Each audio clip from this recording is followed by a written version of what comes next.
أعوذ بالله من الشيطان الرجيم. بسم الله الرحمن الرحيم. والمرسلات عرفا فالعاصفات عصفا والناشرات نشرا فالفارقات فرقا فالملقيات ذكرا عذرا أو نذرا إنما توعدون لواقع فإذا النجوم طمست وإذا السماء فرجت وإذا الجبال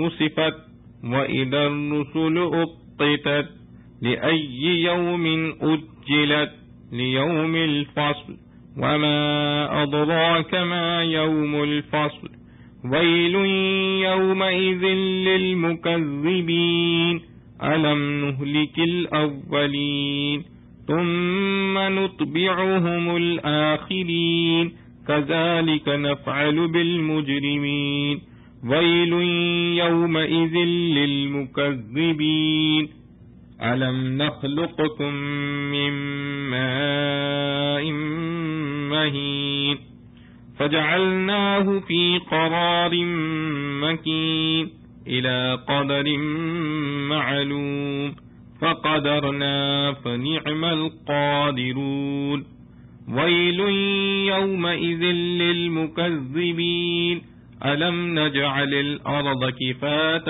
أحياء وأمواتا وجعلنا فيها رواسي شامخات وأسقيناكم ماء فراتا ويل يومئذ للمكذبين انطلقوا إلى ما كنتم به تكذبون انطلقوا إلى ظل ذي 3 شعب لا ظليل ولا يغني من اللهب إنها ترمي بشرر كالقصر كأنه جمالة صفر ويل يومئذ للمكذبين هذا يوم لا ينطقون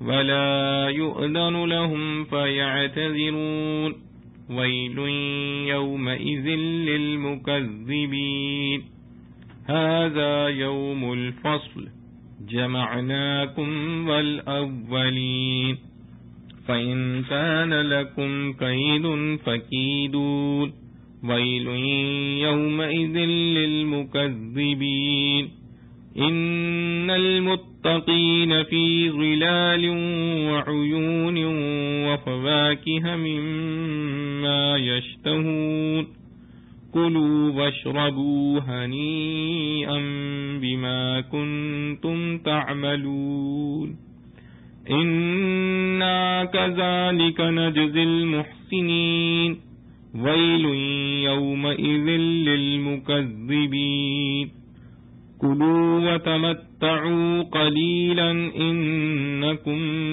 مجرمون ويل يومئذ للمكذبين وإذا قيل لهم اركعوا لا يركعون ويل يومئذ للمكذبين فبأي حديث بعده يؤمنون.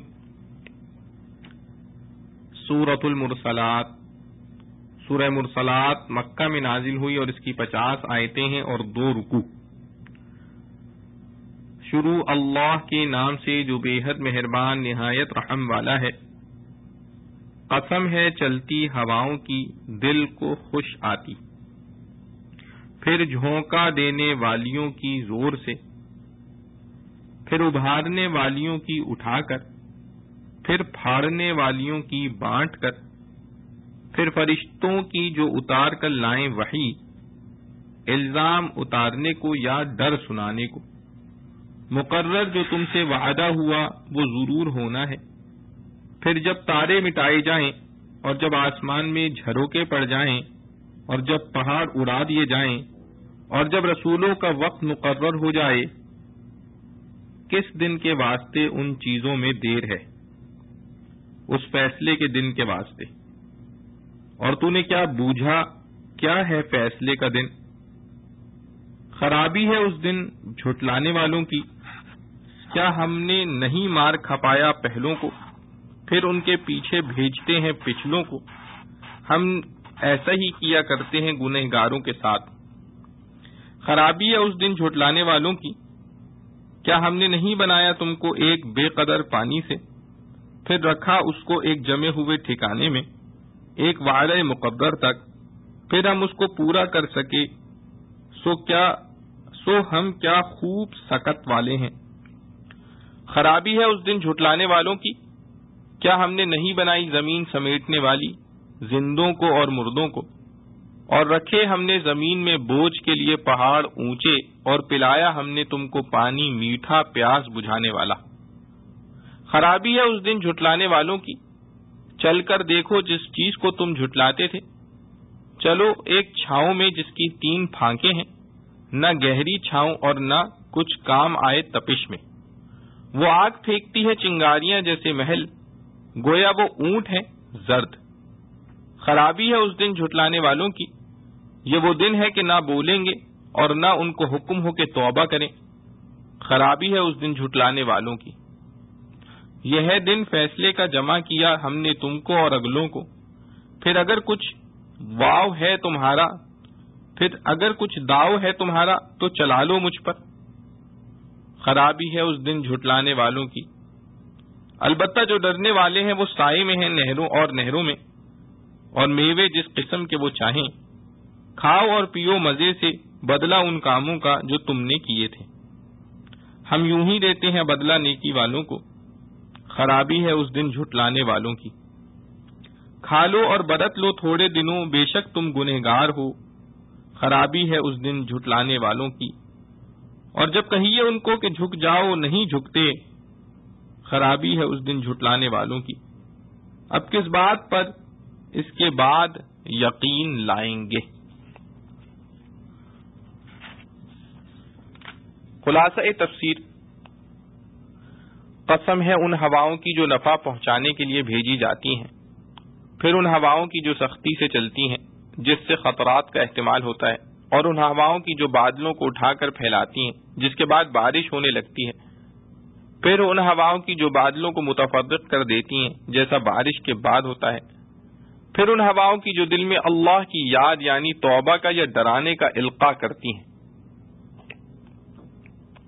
یعنی یہ ہوائیں مذکورہ تعالی کی قدرت کاملہ پر دلالت کی وجہ سے خالق کائنات کی طرف متوجہ ہو جانے کا سبب ہو جاتی ہیں، اور وہ توجہ 2 طور سے ہوتی ہے، ایک خوف سے جبکہ ان ہواؤں سے آثار خوف کے نمایاں ہوں، اور دوسرا توبہ و معاذرت سے، اور یہ خوف و رجا کی دونوں صورت میں ہو سکتا ہے۔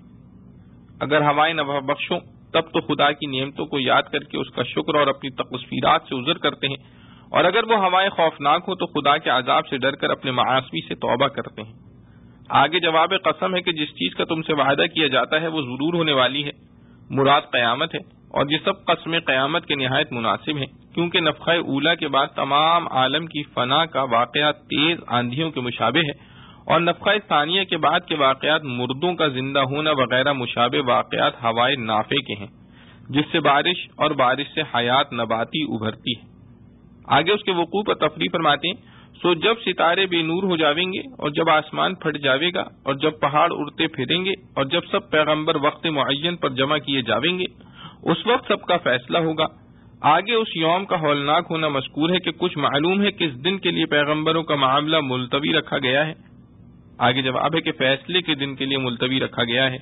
مطلب اس سوال و جواب کا یہ معلوم ہوتا ہے کہ کفار جو رسولوں کی تکذیب کرتے آئے ہیں، اور اب بھی اس امت کے کفار رسول اللہ صلی اللہ تعالی علیہ وآلہ وسلم کی تکذیب کر رہے ہیں، اور جب اس تکذیب پر عذاب آخرت سے ڈرائے جاتے ہیں تو آخرت کی بھی تکذیب کرتے ہیں، اور یہ تکذیب فی نفسہ ہی مقتضی ہے اس کو ہے کہ رسولوں کا جو قصہ کفار سے پیش آ رہا ہے اس کا فیصلہ ابھی ہو جاوے، اور اس کی تاخیر سے کفار کو مزید انکار و تکذیب کا موقع ملتا ہے، اور مسلمانوں کو طبعی طور پر اس کے جلد ہو جانے کی خواہش ہوتی ہے۔ پس اس آیت میں استعجال کا جواب ہے کہ حق تعالی نے بعض حکمتوں سے اس کو مؤخر کر رکھا ہے، لیکن واقع ضرور ہوگا۔ اور آگے اس فیصلے کے دن کا ہولناک ہونا مذکور ہے کہ آپ کو معلوم ہے کہ وہ فیصلے کا دن کیسا کچھ ہے، یعنی بہت سخت ہے۔ اور جو لوگ اس امر حق یعنی وقوع قیامت کو جھٹلا رہے ہیں، سمجھ رکھیں کہ اس روز حق کے جھٹلانے والوں کی بڑی خرابی ہوگی۔ آگے نظائر سابقہ کے ذریعے موجودہ لوگوں کو ڈرانا ہے۔ کیا ہم اگلے کافر لوگوں کو عذاب سے ہلاک نہیں کر چکے؟ پھر پچھلوں کو بھی عذاب میں ان پہلوں ہی کے ساتھ ساتھ کر دیں گے، یعنی آپ کی امت کے کفار پر بھی وبال ہلاکت نازل کریں گے، جیسا بدر وغیرہ غزوات میں ہوا۔ ہم مجرموں کے ساتھ ایسا ہی کیا کرتے ہیں، یعنی ان کے کفر پر سزا دیتے ہیں، خواہ دارین میں خواہ دار آخرت میں۔ اور جو اس امر حق یعنی کفر پر مستحق عذاب ہونے کو جھٹلا رہے ہیں، سمجھ رکھیں کہ اس روز حق کے جھٹلانے والوں کی بڑی خرابی ہوگی۔ آگے وقوع قیامت اور احیاء موتا کو ذہنوں کے قریب کرنے کے لیے فرمایا، کیا ہم نے تم کو ایک بے قدر پانی یعنی نطفے سے نہیں بنایا؟ یعنی ابتدا میں تم نطفہ تھے، پھر ہم نے اس کو ایک وقت مقرر تک ایک جگہ محفوظ یعنی عورت کے رحم میں رکھا۔ غرض ہم نے ان سب تصرفات کا ایک اندازہ ٹھہرایا، سو ہم کیسے اچھے اندازہ ٹھہرانے والے ہیں۔ اس سے مردوں کو دوبارہ زندہ کرنے پر قدرت ثابت ہوئی۔ پھر جو لوگ اس امر حق یعنی قدرت علی البعث کو جھٹلا رہے ہیں، سمجھ رکھیں کہ اس روز حق کے جھٹلانے والوں کی بڑی خرابی ہوگی۔ آگے اپنی بعضی نعمتیں جن سے ترغیب اطاعت و ایمان ہونا ذکر فرماتے ہیں، یعنی کیا ہم نے زمین کو زندوں اور مردوں کی سمیٹنے والی نہیں بنایا کہ زندگی اسی پر بسر ہوتی ہے، مرنے کے بعد دفن اور غرق ہو جانے اور جل جانے کی صورت میں بالآخر مٹی ہو کر اجزائے عضویہ ہی میں کھپ جاتے ہیں۔ اور اس حالت بعد الموت کا نعمت ہونا اس طرح ہے کہ اگر مردے خاک نہ ہو جایا کرتے تو زندے پریشان ہو کر مردے سے بدتر ہو جاتے کہ ان کو اپنے بسنے بلکہ چلنے پھرنے کی جگہ نہ ملتی۔ اور ہم نے اس زمین میں اونچے اونچے پہاڑ بنائے جن سے بہت سے منافع متعلق ہیں، اور ہم نے تم کو میٹھا پانی پلایا۔ اس نعمت کو خواہ مستقل کہا جاوے یا زمین ہی کے متعلق کہا جاوے، کیونکہ مرکز پانی کا بھی زمین ہی ہے، اور ان نعمتوں کا مقتضا وجوب توحید ہے۔ پس جو لوگ اس امر حق یعنی وجوب توحید کو جھٹلا رہے ہیں، سمجھ رکھیں کہ اس روز حق کے جھٹلانے والوں کی بڑی خرابی ہوگی۔ آگے قیامت کی بات سزاؤں کا بیان ہے، یعنی قیامت کے روز کفار سے کہا جائے گا کہ تم اس عذاب کی طرف چلو جس کو جھٹلایا کرتے تھے، جس میں کی ایک سزا وہ ہے جس کا بیان اس حکم میں ہے کہ ایک سائبان کی طرف چلو جس کی 3 شاخیں ہیں، جس میں نہ ٹھنڈا سایہ ہے اور نہ وہ گرمی سے بچاتا ہے۔ مراد اس سائبان سے ایک دھواں ہے جو جہنم سے نکلے گا، اور چونکہ کثرت سے ہوگا اس لیے بلند ہو کر پھٹ کر 3 ٹکڑے ہو جاویں گے، اور فراغ حساب تک کفار اسی دھوئیں کے احاطے میں رہیں گے، جیسا کہ مقبولین ذل عرش میں ہوں گے۔ آگے اس دھوئیں کا اور حال مذکور ہے کہ وہ انگارے برساوے گا جیسے بڑے بڑے محل، جیسے کالے کالے اونٹ۔ قاعدہ ہے کہ جب چنگاری آگ سے جھڑتی ہے تو بڑی ہوتی ہے، پھر بہت سے چھوٹے ٹکڑے ہو کر زمین پر گرتی ہے۔ بس پہلی تشبیہ ابتدائی حالت کے اعتبار سے ہے اور دوسری تشبیہ انتہائی حالت کے اعتبار سے۔ پھر جو لوگ اس امر حق یعنی اس واقعے کو جھٹلا رہے ہیں، سمجھ رکھیں کہ اس روز حق کے جھٹلانے والوں کی بڑی خرابی ہوگی۔ آگے اور واقعہ متعلق کفار ہے، یعنی یہ وہ دن ہوگا جس میں وہ لوگ نہ بول سکیں گے اور نہ ان کو اجازت عذر پیش کرنے کی ہوگی، سو عذر بھی نہ کر سکیں گے، کیونکہ واقعے میں کوئی معقول عذر ہوگا ہی نہیں۔ اور جو لوگ اس واقعہ حقہ کو بھی جھٹلا رہے ہیں، سمجھ رکھیں کہ اس روز حق کے جھٹلانے والوں کی بڑی خرابی ہوگی۔ آگے بھی اسی یوم کا بیان ہے کہ ان لوگوں سے کہا جاوے گا کہ یہ ہے فیصلے کا دن جس کی تم تکذیب کیا کرتے تھے۔ ہم نے آج تم کو اور اگلوں کو فیصلے کے لیے جمع کر لیا، سو اگر تمہارے پاس آج کے نتیجے اور فیصلے سے بچنے کی کوئی تدبیر ہو تو مجھ پر تدبیر چلا لو۔ اور یہ کفار اس واقعہ حقہ کی بھی تکذیب کرتے ہیں، سو سمجھ رکھیں کہ اس روز حق کے جھٹلانے والوں کی بڑی خرابی ہوگی۔ آگے کفار کے مقابلے میں اہل ایمان کے ثواب کا بیان ہے، یعنی پرہیزگار لوگ سایوں میں اور چشموں میں اور مرغوب میووں میں ہوں گے، اور ان سے کہا جاوے گا کہ اپنے اعمال نیک کے سلسلے میں خوب مزے سے کھاؤ پیو، ہم نیک لوگوں کو ایسا ہی صلہ دیا کرتے ہیں۔ اور یہ کفار نعمائے جنت کی بھی تکذیب کرتے ہیں، سو سمجھ رکھیں کہ اس روز حق کے جھٹلانے والوں کی بڑی خرابی ہوگی۔ آگے پھر توبیخ و تنبیہ ہے کفار کو، یعنی اے کافرو تم دنیا میں تھوڑے دن اور کھا لو اور برت لو، عنقریب کم بختی آنے والی ہے، کیونکہ تم بے شک مجرم ہو اور مجرم کا یہی حال ہونے والا ہے۔ اور جو لوگ سزائے جرم کو جھٹلاتے ہیں سمجھ رکھیں کہ اس روز حق کے جھٹلانے والوں کی بڑی خرابی ہوگی، اور ان کافروں کی سرکشی اور جرم کی یہ حالت ہے کہ جب ان سے کہا جاتا ہے کہ خدا کی طرف جھکو یعنی ایمان اور عبودیت اختیار کرو تو نہیں جھکتے، اس سے زیادہ کیا جرم ہوگا؟ اور یہ لوگ اس کے جرم ہونے کو بھی جھٹلاتے ہیں، سو سمجھ رکھیں کہ اس روز حق کے جھٹلانے والوں کی بڑی خرابی ہوگی۔ اور ان تقریعات و تحدیدات قرآنیہ کا مقتضا یہ تھا کہ سنتے ہی ڈر کر ایمان لے آتے، مگر جب اس پر بھی ان کو اثر نہیں تو پھر اس قرآن بلیغ الالفاظ والانذار کے بعد اور کون سی بات پر ایمان لاویں گے؟ اس میں کفار پر توبیخ اور ان کے ایمان سے آپ کو مایوس کرنا ہے۔ معارف و مسائل۔ صحیح بخاری میں حضرت عبداللہ بن مسعود رضی اللہ عنہ سے روایت ہے کہ ہم رسول اللہ صلی اللہ تعالی علیہ وآلہ وسلم کے ساتھ مینا کے غار میں تھے، اچانک سورہ مرسلات نازل ہوئی۔ رسول اللہ صلی اللہ علیہ وسلم اس کو پڑھتے جاتے تھے اور آپ کے مبارک منہ سے اس کو سنتا یاد کرتا جاتا تھا۔ آپ کا دہن مبارک اس سورت کی حلاوت سے رفت شاداب ہو رہا تھا۔ اچانک ایک سانپ نے ہم پر حملہ کیا، رسول اللہ صلی اللہ علیہ وسلم نے اس کے قتل کا حکم دیا، ہم اس کی طرف جھپتے وہ نکل بھاگا۔ رسول اللہ صلی اللہ علیہ وسلم نے فرمایا کہ جس طرح تم اس کے شر سے محفوظ رہے وہ بھی تمہارے شر سے محفوظ ہو گیا۔ اس صورت میں تعالیٰ نے چند چیزوں کی قسمیں کھا کر قیامت کے یقینی طور پر آنے کا ذکر فرمایا ہے۔ ان چیزوں کا نام قرآن میں بیان نہیں کیا گیا، البتہ ان کی اس جگہ 5 صفتیں بیان فرمائی ہیں: مرسلات، عاصفات، ناشرات، فارقات، ملقیات الذکر۔ کسی حدیث مرفوع میں اس کی پوری تعین نہیں آئی کہ ان صفات کے موصوفات کیا ہیں، اس لیے صحابہ و تابعین کی تفسیریں اس معاملے میں مختلف ہو گئیں۔ بعض حضرات نے ان 5 صفات کا موصوف فرشتوں کو قرار دیا ہے، اور یہ کہ ہو سکتا ہے کہ فرشتوں کی مختلف جماعتیں ان مختلف صفات کی حامل ہوں۔ بعض حضرات نے ان صفات کا موصوف ہواؤں کو قرار دیا ہے، وہ بھی مختلف اقسام اور نوعیت کی ہوتی ہیں، اس لیے صفات مختلفہ ان میں ہو سکتی ہیں۔ بعض حضرات نے ان کا موصوف خود انبیاء و رسول کو قرار دیا ہے۔ ابن جریر طبری نے اسی لیے اس معاملے میں توقف اور سکوت کو اسلم قرار دیا کہ احتمال دونوں ہیں، ہم اپنی طرف سے کسی کو متعین نہیں کرتے۔ اور اس میں شبہ نہیں کہ جو 5 صفات اس جگہ ذکر کی گئی ہیں ان میں سے بعض تو ملائکۃ اللہ پر زیادہ چسپاں اور ان کے مناسب ہیں، ان کو ریاح کی صفت بنائیں تو کھینچ تان اور تعویل کرنا پڑتی ہے، اور بعض صفات ایسی ہیں جو ریاح یعنی ہواؤں پر زیادہ چسپاں اور واضح ہیں، ان کو فرشتوں کی صفت بنائیں تو تعویل کے بغیر نہیں بنتی۔ اس لیے اس مقام میں بہتر فیصلہ ابن کثیر علیہ رحمہ کا معلوم ہوتا ہے۔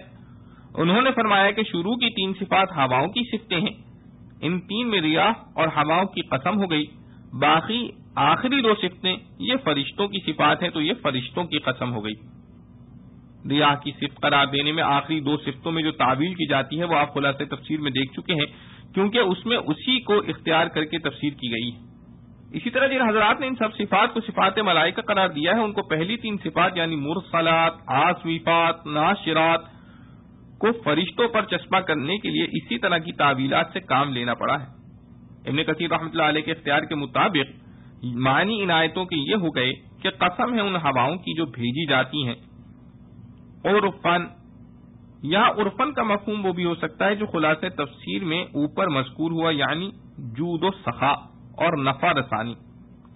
جو ہوائیں بارش لے کر آتی ہیں ان کی جود و سخا اور نفع رسانی ظاہر ہے، اور دوسرے معنی عرفن کے متطابق یعنی پے در پے کے بھی آتے ہیں۔ یہ معنی لیے جاویں تو مراد وہ ہوائیں ہوں گی جو بادل اور بارش کو لیے ہوئے مسلسل اور متتابع چلتی ہیں۔ عاصفات عطف سے مشتق ہے جس کے لغوی معنی ہوا کے تیز چلنے کے ہیں۔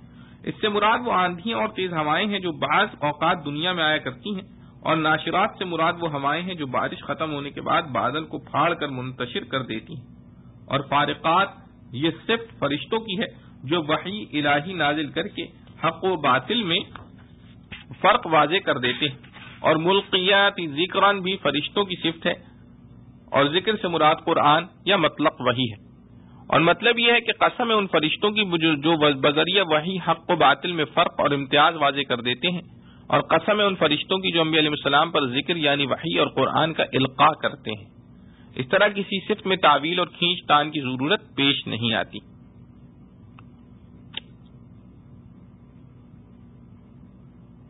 رہا یہ سوال کہ اس تفسیر کی بنا پر پہلے ہواؤں کی مختلف اقسام کی قسم کھائی گئی، پھر فرشتوں کی، ان دونوں میں ربط اور جوڑ کیا ہے؟ سو کلام الہی کی حکمتوں کا احاطہ تو کوئی کر نہیں سکتا۔ یہ مناسبت بھی ہو سکتی ہے کہ ہواؤں کی دونوں قسمیں بارش والی، نفع بخش اور سخت آندھیاں، مضرت رساں، یہ سب محسوسات میں سے ہیں، ہر شخص ان کو پہچانتا ہے۔ پہلے غور و فکر کے لیے انسان کے سامنے ان کو لایا گیا، اس کے بعد فرشتوں اور وحی کو پیش کیا گیا جو محسوس نہیں، مگر ذرا سے غور و فکر کرنے پر ان کا یقین ہو سکتا ہے۔ عذرا او نذرا، یہ فل ملقیات ذکرن سے متعلق ہے کہ یہ ذکر اور وحی انبیاء علیہ السلام پر اس لیے نازل کی جائے گی کہ وہ اہل حق مومنین کے لیے ان کی کوتاہیوں سے معذرت کا سبب بنے، اور اہل باطل کفار کے لیے نذیر اور عذاب سے ڈرانے والا ثابت ہو۔ ہواؤں یا فرشتوں یا دونوں کی قسم کھا کر حق تعالی نے فرمایا انما توعدون لواقع، یعنی تم سے جس قیامت اور حساب و کتاب، جزا و سزا کا وعدہ بذریعہ انبیاء کیا جا رہا ہے وہ ضرور پورا اور واقع ہو کر رہے گا۔ آگے اس کے واقع ہونے کے وقت کے چند حالات کا ذکر ہے۔ اول یہ کہ سب ستارے بے نور ہو جائیں گے، جس کی یہ صورت بھی ہو سکتی ہے کہ یہ سب بالکلیہ فنا ہی ہو جائیں گے، یا یہ کہ موجود رہیں مگر ان کا نور سلب ہو جائے۔ اس طرح پوری دنیا ایک انتہائی سخت اندھیری میں غرق ہو جائے گی۔ دوسرا حال یہ بیان فرمایا کہ آسمان پھٹ جائیں گے۔ تیسرا یہ کہ پہاڑ روئی کے گالوں کی طرح اڑتے پھریں گے۔ چوتھا حال یہ بتلایا گیا وَإِذَا الرُّسُلُ أُقِّتَتْ، اقتت توقیت سے مشتق ہے، جس کے اصلی معنی تعیین وقت اور تجدید وقت کے ہیں، اور بقول زمخشری کبھی اس کے معنی کسی مقررہ وقت پر پہنچ جانے کے بھی آتے ہیں۔ اس جگہ یہی دوسرے معنی مناسب ہیں، اور معنی آیت کے یہ ہوں گے کہ انبیاء و رسول کے لیے جو میعاد اور وقت مقرر کیا گیا تھا اس میں اپنی اپنی امتوں کے معاملے میں شہادت کے لیے حاضر ہوں، وہ اس میعاد کو پہنچ گئے اور ان کی حاضری کا وقت آ گیا۔ اسی لیے خلاصہ تفسیر مذکور میں اس کا ترجمہ انبیاء کے جمع کرنے کے ساتھ کیا گیا۔ آگے قیامت کے دن کے عظیم اور ہولناک ہونے کا بیان ہے کہ وہ فیصلے کا دن ہے جس میں مکذبین اور کفار کے لیے تباہی بربادی کے سوا کچھ نہیں ہوگا۔ وَيْلٌ يَوْمَئِذٍ لِّلْمُكَذِّبِينَ کہ یہی معنی ہے۔ ویل کے معنی ہلاکت و بربادی کے ہیں، اور بعض روایات حدیث میں ہے کہ ویل جہنم کی ایک وادی کا نام ہے جس میں اہل جہنم کے زخموں کی پیپ جمع ہوگی۔ یہ جگہ مکذبین کے رہنے کی قرار دی جاوے گی۔ اس کے بعد موجودہ لوگوں کو پچھلی امتوں کے حالات سے عبرت حاصل کرنے کے لیے فرمایا أَلَمْ نُهْلِكِ الْأَوَّلِينَ ثُمَّ نُتْبِعُهُمُ الْآخِرِينَ، یعنی کیا ہم نے پہلے لوگوں کو ان کے کفر و عناد کی وجہ سے ہلاک نہیں کر دیا؟ قوم عاد و ثمود اور قوم لوط، قوم فرعون وغیرہ کی طرف اشارہ ہے، اور ثم نتبعهم الآخرین،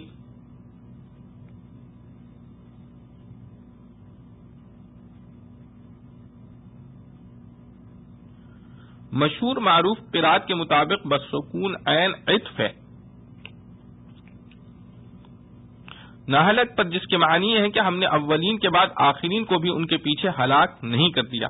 اس لیے آخرین سے مراد بھی پچھلی امتوں ہی کے آخرین ہوں گے جن کی ہلاکت نزول قرآن سے پہلے واقع ہو چکی ہے۔ یہاں ایک نوٹ لکھا ہے، اس مقام پر حضرت مصنف رحمۃ اللہ علیہ سے تسامح ہوا ہے کیونکہ مشہور و معروف قرات سکون عین کی نہیں ضم عین کی ہے، جیسے کہ کتب قرات دیکھنے سے معلوم ہوتا ہے۔ سکون عین کی قرات در حقیقت شاذ ہے۔ محمد عبداللہ۔ آگے بڑھتے ہیں، اور دوسری ایک قرات میں نتبعہم بضم عین بھی آیا ہے۔ اس قرات پر یہ جملہ الگ ہے، اور آخرین سے مراد امت محمدیہ کے کفار ہیں۔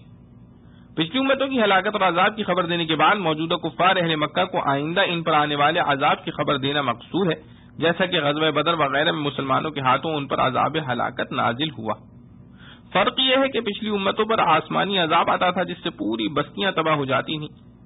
امت محمدیہ کا حضرت صلی اللہ تعالی علیہ وسلم کی وجہ سے یہ اکرام خاص ہے کہ ان کے کفار پر آسمانی عذاب نہیں آتا، بلکہ ان کا عذاب مسلمانوں کی تلوار سے آتا ہے، جس میں ہلاکت عام نہیں ہوتی، صرف بڑے سرکش مجرم ہی مارے جاتے ہیں۔ أَلَمْ نَجْعَلِ الْأَرْضَ كِفَاتًا أَحْيَاءً وَأَمْوَاتًا، یعنی ہم نے زمین کو کفات بنایا ہے زندہ اور مردہ انسانوں کے لیے۔ کفات کفت سے مشتق ہے جس کے معنی ملانے اور جمع کر لینے کے ہیں۔ کفات وہ چیز جو بہت سی چیزوں کو اپنے اندر جمع کرے، زمین کو حق تعالی نے ایسا بنایا ہے کہ زندہ انسان اس کی پیٹھ پر سوار ہیں اور مردے سب اس کے پیٹ میں جمع ہیں. انہا ترمی بشرر کالقصر کأنہ جمالۃ صفر. قصور کے معنی بڑا عالی شان محل، اور جمالہ بمعنی جمل اونٹ کو کہا جاتا ہے. صفر اسفر کی جمع ہے جس کے معنی زرد کے ہیں. مراد آیت کی یہ ہے کہ اس جہنم کی آگ سے اتنے بڑے بڑے شرارے اٹھیں گے جو ایک مستقل محل عالی شان کی برابر ہوں گے. پھر وہ متفرق ہو کر چھوٹے چھوٹے ٹکڑوں میں تقسیم ہوں گے. وہ ٹکڑے زرد اونٹوں کی برابر ہوں گے. اور بعض حضرات نے اس جگہ صفر کا ترجمہ سیاہ کیا ہے کیونکہ زرد اونٹ کی زردی سیاہی مائل ہوتی ہے. هذا يوم لا ينطقون ولا يؤذن لهم فيعتذرون. یعنی اس دن میں کوئی بول نہ سکے گا اور نہ کسی کو اپنے کیے ہوئے عمل کا عذر پیش کرنے کی اجازت ہوگی. اور دوسری آیات قرآن میں جو کفار کا بولنا اور عذر پیش کرنا مذکور ہے وہ اس کے منافی نہیں، کیونکہ محشر میں مختلف مواقف اور مقامات آئیں گے. کسی مقام میں کلام اور عذر پیش کرنا ممنوع ہوگا، کسی میں اجازت ہوگی. کُلُوا وَتَمَتَّعُوا قَلِيلًا إِنَّكُمْ مُجْرِمُونَ. یعنی کھاؤ پیو اور آرام اٹھا لو تھوڑے دن، کیونکہ تم مجرم ہو، آخر کار سخت عذاب میں جانا ہے. یہ مکذبین کو خطاب ہے. دنیا میں انبیاء کے ذریعے ان کو کہا گیا ہے کہ یہ تمہارا عیش و آرام چند روزہ ہے، پھر عذاب ہی عذاب ہے. وَإِذَا قِيلَ لَهُمُ ارْكَعُوا لَا يَرْكَعُونَ. یہاں اکثر مفسرین کے نزدیک رکوع سے مراد اس کے لغوی معنی یعنی جھکنا اور اطاعت کرنا ہے. مطلب یہ ہے کہ جب دنیا میں ان کو احکام الہیہ کی اطاعت کے لیے کہا جاتا تھا تو یہ اطاعت نہ کرتے تھے. اور بعض حضرات نے رکوع کے اصطلاحی معنی بھی مراد لیے ہیں، اور مطلب آیت کا یہ ہے کہ جب ان کو نماز کی طرف بلایا جاتا تھا تو یہ نماز نہ پڑھتے تھے. رکوع بول کر پوری نماز مراد لی گئی ہے. فَبِأَيِّ حَدِيثٍ بَعْدَهُ يُؤْمِنُونَ. یعنی جب یہ لوگ قرآن جیسی عجیب و غریب بلیغ اور حکمتوں سے پرواضح دلائل کی کتاب پر ایمان نہ لائے تو اس کے بعد اب کس بات پر ایمان لائیں گے؟ مراد ان کے ایمان سے مایوسی کا اظہار ہے. حدیث میں ہے کہ جب تلاوت کرنے والا اس آیت پر پہنچے تو اس کو کہنا چاہیے آمنا باللہ، یعنی ہم اللہ پر ایمان لے آئے. نماز سے خارج میں اور نوافل میں یہ الفاظ کہنے چاہیے، مگر فرائض میں اور سنن میں اس زیادتی سے احتراز کرنا روایات حدیث سے ثابت ہے، اس لیے اس میں نہ کہا جائے. تمت سورۃ المرسلات بحمد اللہ. اللہ رب العزت سے دعا ہے جو کچھ پڑھا سنا گیا اللہ تعالی ہمیں اس پر عمل کرنے کی توفیق نصیب فرمائے. وآخر دعوانا الحمد للہ رب العالمین. ربنا تقبل منا انك انت السميع العليم وتب علينا انك انت التواب الرحيم.